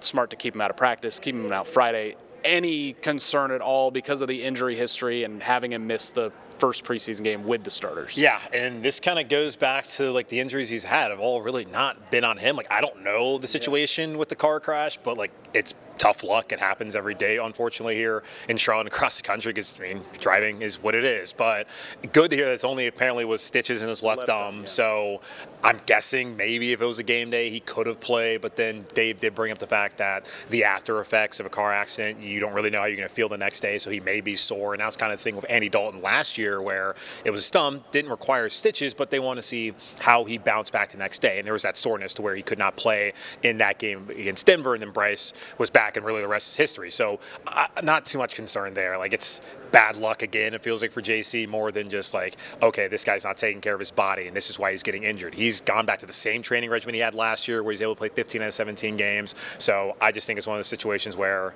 a lot of bad drivers out there, rainy day. So hopefully he'll be all right and ready to go next week when they head down to Houston. All right, Julian Council every day on Locked On Panthers. We'll see you here Friday night. Yeah. All right, so a great breakdown there with Carboni and Julian Council with Locked On. All right, so we want to make a shift, a turn here. I just want to prepare you guys. I know we're going from the Panthers to something more serious, but let's do that. So we want to send you now to Philadelphia, where a press conference is happening after an arrest was made in a deadly South Philly mass shooting. An arrest has been made in a mass shooting that left 3 people dead and 10 others injured in South Philadelphia back on July 7th. That's according to a source who confirmed that with NBC Philadelphia. Let's take a listen into this press conference happening right now. District Attorney's Office has been here helping us, especially ADA Pope, and we need to thank them. We also need to thank our Criminal Intelligence Unit, the ATF, and our Forensic Science Bureau, who's been doing a lot of work with us on this case. Lieutenant Walsh has been leading the investigation, and this arrest is not the end of this investigation. We have, like we said, there were 13 guns. There's a lot more work to do. We are very close on a few others, and we believe other charges are forthcoming. We just need time to put all the evidence together and make sure it's reviewed properly, and we'll be going forward. But like we said, there's a lot going on here. They're now amongst themselves, and I know a lot of you have told me, you've talked to me, there was no opposing party. They're shooting amongst themselves really recklessly and carelessly, and it caused all this damage in this case. So it's something we're working towards getting to the bottom of and identifying every single person that was out there either carrying a gun illegally or firing that gun as part of this case. What's that?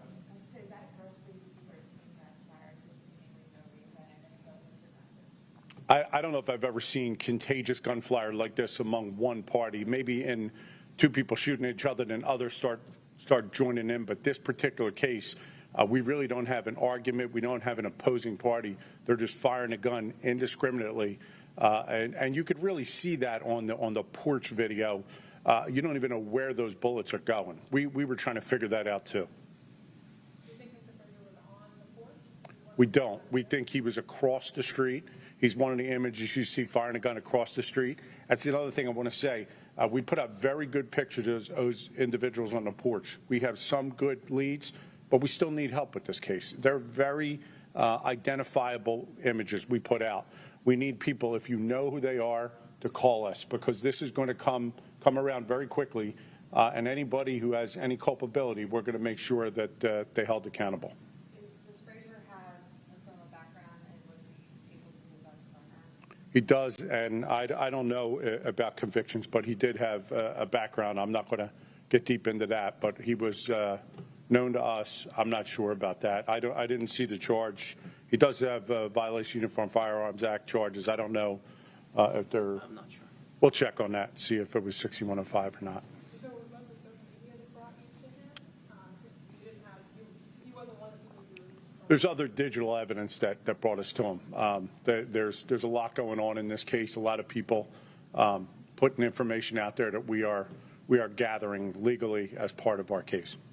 I don't know if you can really get into this, but do you know if the bullets from his gun were fired into the bodies or multiple bullets that are fired? Does that make sense? I don't have that, and I think what we're looking at is the totality of this. I think everybody charged for doing what they're doing is going to be charged with conspiracy to the whole crime, unless the DA makes some other choice. So at this point, I'm not sure who he hit. We could see he's firing towards the people that are out on Edding Street, towards the north side of the block. So, yes. And the second piece is, have you recovered any of the guns that you used? We do have guns recovered. We do have some guns recovered. Some of them we're still looking for. We have a lot of ammunition recovered, both in the warrant that we served and in the out in the crime scene. When you made the arrest, was he carrying one of the guns that was used in the event? We did not recover a gun yet, but we have significant information about where that gun may be. We just don't have it. And so the 12 other people, are you looking for the other people that were armed? They're not wanted yet, but we're looking for everybody. We're looking for the rest of the 12 that were firing weapons out there. We are getting closer to a few other warrants. Just needs the review and approval of the district attorney. Once we have them, we'll make sure you get them. If we don't get them, we're going to put them out to make sure that someone helps us bring them into our custody. And how many warrants were there? This is the first. That's why we're announcing it. This is the very first case where we're charging somebody in this case. I'm sorry, I missed maybe some of her question. I didn't hear it. But he could have shot the 3 people, but others could have shot as well? Yes, they're all responsible here. It was very reckless. It was something that, like they were saying here, we've really never seen. One person fires a gun and then everyone else contagiously fires in indiscriminate directions. And that's really what you see on there. People are firing all over the place. I was on that block within an hour or so of this incident. I think every parked car had a bullet hole in it. So I was trying to figure out where they were shooting, but the bullets were really going everywhere. So the others who you're looking for, they could be charged with homicide? That's up to the DA, but we're looking to, yes, to bring everybody responsible for the shooting out there into custody. Excuse me? I did not see any addresses on the block. Doesn't mean they're not staying there or didn't have some connection to the block. I don't know. I'm going to pause on that right now. All right? Until we get to the next person. This individual, no. One of the things I wanted to bring up, because I brought up the night before, is that there were a lot of social media images being bandied about from the incident the night before. And Mr. Frazier was the individual jumping on the police car the night before. So we got that from different cell phones, and it was posted with his name and picture all over it. We also have some better images of him walking around, but he was the individual on, I guess it would have been 7/5 Saturday evening when the police responded, who jumped on top of the police car. In that. I didn't see the charge for that, but I could see if there's definitely damage to that, we'll definitely do that. But there were 2 individuals that assaulted officers that were charged that night. I'm sure it's 13 people. You said 13 guns. 13 guns, 13 guns. So I said every other person. It could be up to a dozen more people, but I don't know. Someone could have had 2 guns in their hand. You never know. That's what I'm saying.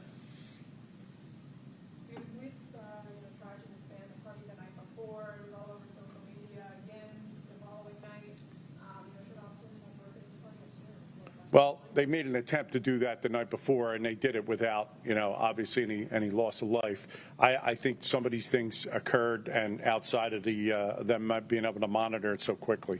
So I can't answer for our criminal intelligence unit's pretty good at picking those up because I get the alerts. There's something going on here, there, whether it's a car meet or juveniles moving around or others that are gathering so that officers can better deploy. It just it's something that we're looking at. I'm sorry. Sure.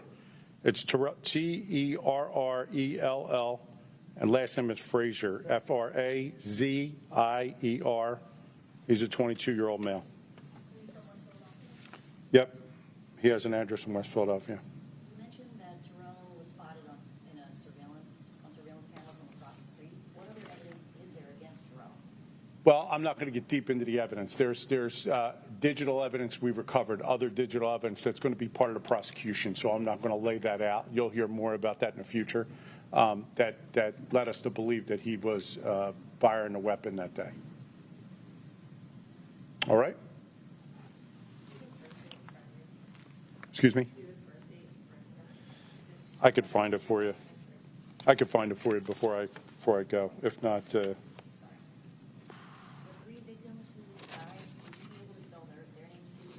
sure. Tom, do we have his date of birth on here? Date of birth, yeah. I'll get it for you. For the defendant. I'm looking, I don't see it. So I'll do the decedent first. Zaire, Zahir Wiley, Wylie. That was the 23-year-old. Jason Reese, Jason Reese, Reese. He's a 19-year-old.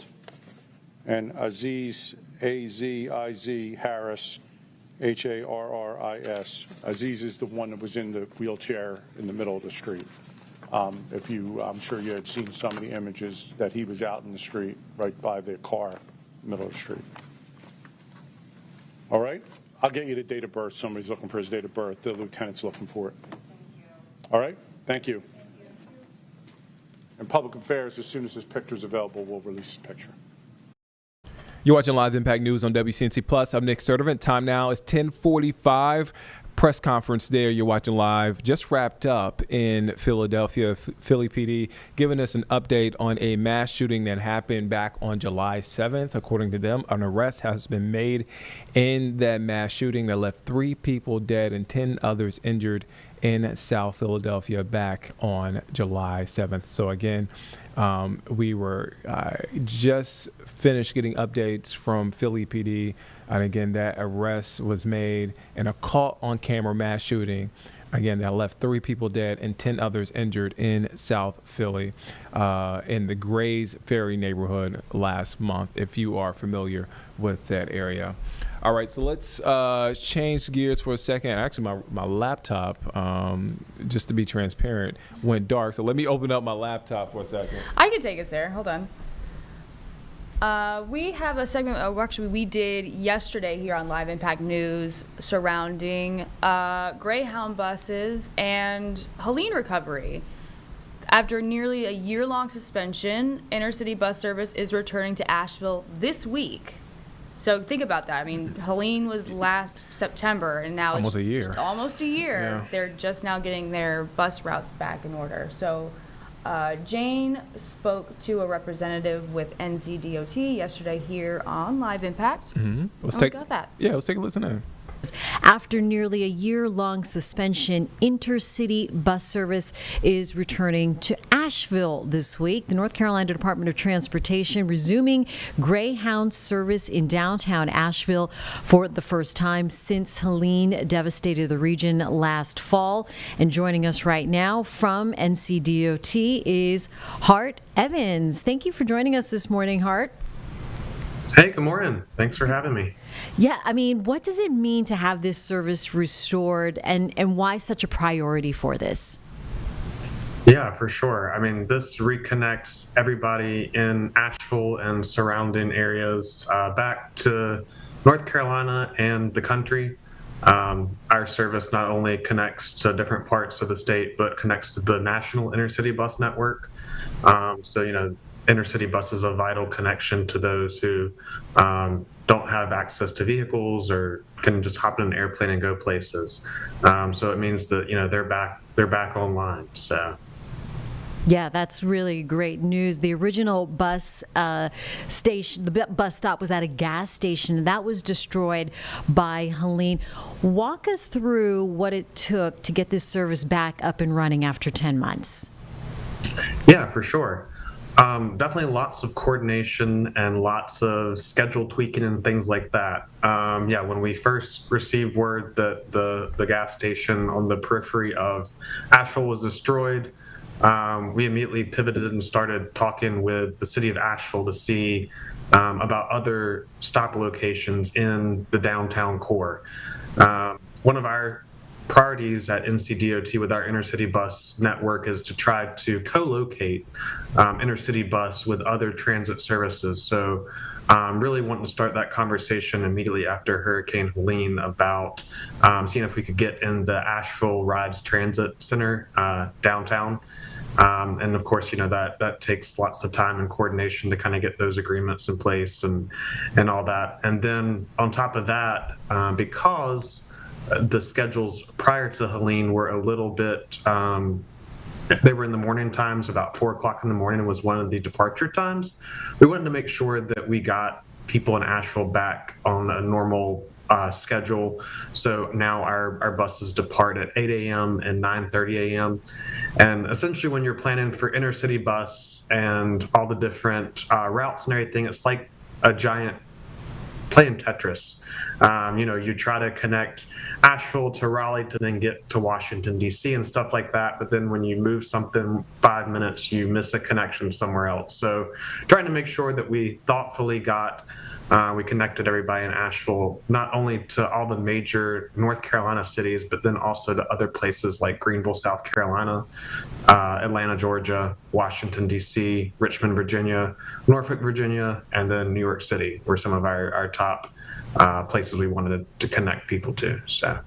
Yeah, I mean, it sounds like it's a way from before Helene, after Helene, an opportunity, if you will, to improve. What other transportation initiatives will fit into, that the state is pursuing that will fit in for Western North Carolina that can benefit that community? Yeah, I think, every day we're trying to think more about intercity bus and how we can bolster those connections and get people more connected. So we are constantly always taking feedback and comments about our intercity bus service to try to improve things, especially with adjusting timing and location stuff. I think, especially prior to Helene, we did hear some things about the location of the bus stop and wanting it to be more localized downtown. So that definitely was one of the priorities. And then again, with locating downtown, you have access to every single transit route that pulses through to that intercity bus stop. Not only that, but you can also walk and bike there. The previous stop was not walkable or bikeable. So really making sure that we bring all the modes together to make sure that people can actually get to and from the bus stop. So I think, we will continue that work not only in Asheville, but in surrounding areas and throughout the rest of the state at our intercity bus stops. Yeah, Greyhound calling intercity bus travel really a lifeline for people, especially in this region and from the rural areas and the communities, help them access jobs and healthcare and family outings. So it sounds like, so many things need to come together to help those folks out there.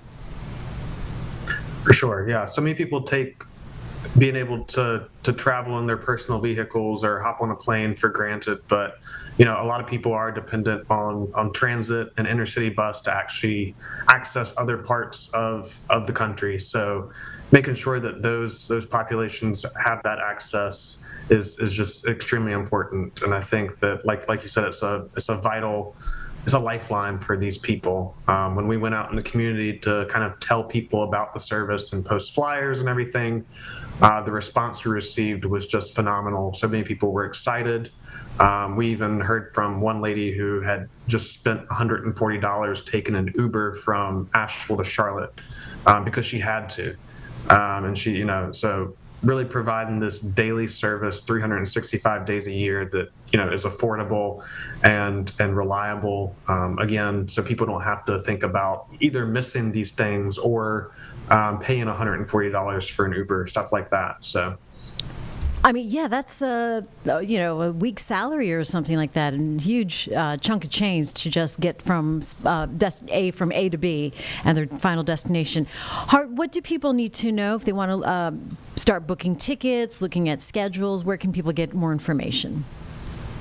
Yeah, sure. So for booking tickets, the easiest way to book a ticket is on Greyhound.com.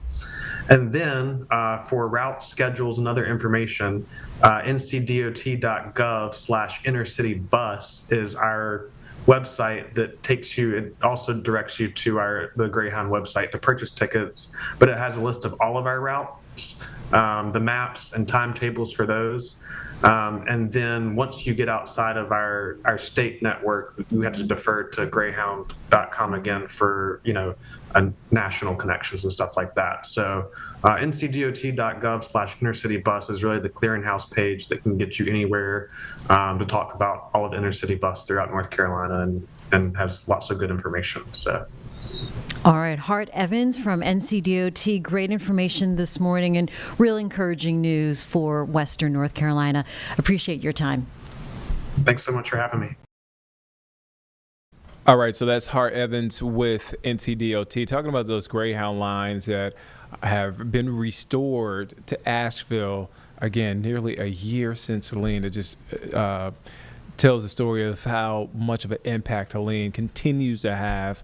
All right, so let's send it now to Texas, because Texas has been in the national headlines. Right now, happening live, the Senate Special Committee on Congressional Redistricting is happening. And this all is happening as state Democrats there in Texas have left the state to prevent this vote from happening. So Texas Republicans are working to carve out 5 new, potentially GOP-leaning congressional districts that I want to read a quote from Democratic Representative from Texas, Greg Sauser, said.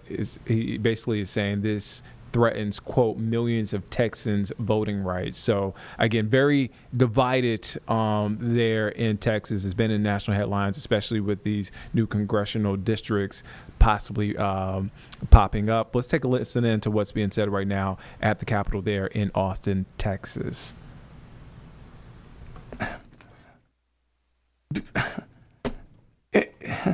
It's exactly the same map, Mr. Chairman. The same copy of the congressional map put forth by the House Redistricting Committee. It is an exact map that breaks apart our minority communities and dilutes black and brown voting power, Mr. Chairman. It's as if the chambers were told, this is the map and this is what it's going to be, point blank, period. I have to ask, were we told that? Were you told that? And I'm sorry, could you restate that question? I would have to ask if somebody must have told you all that this is going to be the map, point blank, period. The same map that's going to break up black and brown voting powers. Because it's the same map as the House. Senator King. Thank you, Mr. Chairman. And I want to correct one thing. My staff just corrected me that when we posted for Wednesday's hearing, we posted that on Monday. And as soon as we did, my staff emailed the staff of every senator on this committee and asked them to be sure and invite anyone they wanted to come to the invited testimony hearing and to just let us know. So actually, we'd asked the Senate members to let us know of anyone they wanted to attend, congressional or otherwise, on Monday. So anyone they wanted, huh? That's what you stated. Anyone they wanted? Yes, anyone that they wanted, anyone that you wanted or any other member wanted to testify. Understood. Let us know and to go ahead and invite them. But the question at hand. The question at hand. So I think I'm correct in saying that anytime I've been asked about this, up until the time I decided to go ahead and file the bill, I had said that I was not sure if I would be drafting a bill or if I would wait on the House. As I watched along, as you did, the House hearings, as I learned about this map, no one ever handed me a stick drive with a map on it. No one emailed me anything and said, file this. Nobody did anything like that at all, from inside this building or outside this building. But I made the decision to adopt, as it were, HB 4 because I saw that it complied with the law and that it, from a partisan perspective, performed well, and that it was more compact than in some regards than the existing map. And so I decided to file the companion bill. I did talk with the House author about that, so yes, but this. You're watching Live Impact News on WCNC Plus. I'm Nick Sturtevant. We are approaching the top of the hour. That is about my time. I'll be back here this afternoon. But right now, you're watching live in Austin, Texas, as leaders there talk congressional redistricting. There, a big issue there. We will have Anderson Clayton on the show this afternoon during our stream to talk about this and